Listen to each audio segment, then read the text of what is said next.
Lumapit sa iNews Pasig noong January 6 ang isang residente ng barangay Pinagbuhatan upang ireklamo ang iniwang butas ng kontraktor ng Meralco matapos ang maling pagbabarena para sa pagtatayo ng poste sa kahabaan ng Urbano Velasco.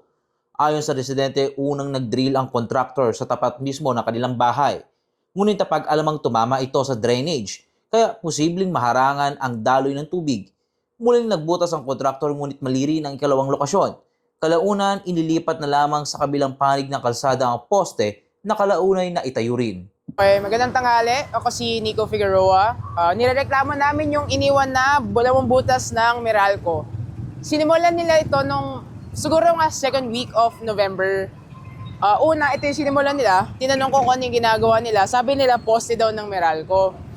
E di nagtuloy na hanggang nakapag-uusap kami na baka pwedeng ilipat kasi nga drainage namin to. Ito yung ginawa nila pangalawang butas. Hanggang hindi na nila binalikan. Tapos ito na ngayon, nag-New Year niya, nagpasko na, dalawang butas pa rin sila. Sabi nila, tatapalan daw nila, pero never sila nag-push through. Hanggang naging basurahan na siya ngayon ng mga tao. As you can see, puro siya sa plastic bottles, tsaka plastic in general. Tinanay nyo naman mag-reach out sa kanila? Nag-reach out kami nung nandito sila ginagawa nila. Yun nga, ang assurance nila, babalikan daw nila. Pero never nilang ginawa. Tatapalan daw nila kasi nga sila may gawa niyan. Nagsabi kayo sa barangay?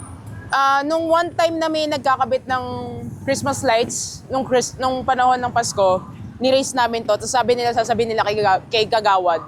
Gayunman, ang dalawang butas na unang ginawa ay iniwan na lamang na bukas at walang takip. Dahil dito naging delikado ang lugar at ilang residente ang nadadapa o nasusugatan. Sa kalaunan, ginamit na rin itong tapunan ng basura. Matapos i-report ang insidente, agad na ipinagbigay alam ng iNews Pasig ang reklamo sa Meralco Pasig Business Center. Sa mismong araw din iyon, kinagabihan, agad na tinapalan ang mga butas at naresolba ang problema. Nagpasalamat ang residente sa mabilis na aksyon ng mga kinauukulan na nakatulong upang maiwasan ang posibleng disgrasya at masiguro ang kaligtasan ng mga dumaraan sa lugar. Gusto namin pasalamat sa iNews for a very fast response. Wala pang 24 hours na gawa na. Talaga, sobrang thankful. Mabilis yung action. Yung Meralco, okay naman ginawa nyo. Trabaho nyo naman talaga yun.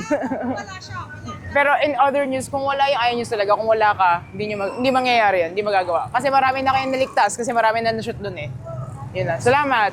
Ako si Monching para sa latest ng iNews Pasig. Balitang totoo, serbisyong tunay.